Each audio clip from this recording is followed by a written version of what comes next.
జిల్లా రాయచోటి నియోజకవర్గంలోని గాలివీడు మండలంలో ఉన్నటువంటి బీసీ హాస్టల్ వార్డన్ శ్రీనివాసులు గారు హాస్టల్ విద్యార్థులకు అన్నం పెట్టాల్సినటువంటి రైస్ని ఇవాళ ఇతర షాపులకు వ్యాపారం చేసేటువంటి పద్ధతుల్లో ఇవాళ అమ్మకానికి పెట్టారు.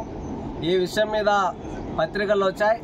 అయితే అక్కడ ఉన్నటువంటి జిల్లా DBCWOగా సురేష్ గారు మా వార్డను ఎలాంటి తప్పు చేయలేదు అని చెప్పి ఇవాళ స్టేట్మెంట్ ఇస్తూ ఉన్నారు. MRO గారు స్పష్టంగా ఎంక్వైరీ చేసి అక్కడ జరిగినటువంటి అమ్మకం మీద ఏవైతే ప్రభుత్వం సప్లై చేస్తున్నటువంటి రైస్ మీద ఈ కొనుగోలు చేసినటువంటి వాళ్ళ దగ్గర పోయి ఆడ విచారణ చేసినప్పటికీ కూడా ఇవాళ జిల్లా అధికారిగా ఉన్నటువంటి సురేష్ గారు మా వార్డను ఆణిముత్యం అని చెప్పి చెప్పడం అనేటువంటిది సిగ్గుమాలిన చర్య. తక్షణమే బీసీ హాస్టల్ వార్డన్గా పనిచేస్తున్నటువంటి శ్రీనివాసులు గతంలో కూడా చాలా అవినీతి అక్రమాలకు పాల్పడ్డారని చెప్పి అనేక దృశ్యాలు మన దగ్గర ఉన్నాయి.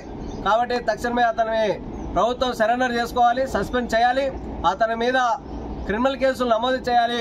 ఎందుకంటే బడుగు బలిగిన వర్గాల పిల్లలు ఇవాళ గ్రామీణ ప్రాంతం నుంచి చదువుకోవడానికి పట్టణాలకు వచ్చి హాస్టల్లో చదువుతూ ఉంటే వాళ్ళ కడుపులు కొట్టి ఇవాళ వార్డను శ్రీనివాసులు కడుపు నింపుకునేటువంటి పరిస్థితిలో వ్యవహరిస్తున్నాడు. ఇది దుర్మార్గకరమైనటువంటి చర్య. తక్షణమే వార్డన్ చేసినటువంటి అవినీతి అక్రమాలపైన విచారణ జరిపించాలి. తక్షణమే అతను ఉద్యోగం నుంచి తొలగించాలని చెప్పి రెవల్యూషనరీ స్టూడెంట్స్ ఫోరం RSF రాష్ట్ర కమిటీ తరఫున డిమాండ్ చేస్తూ ఉన్నాం.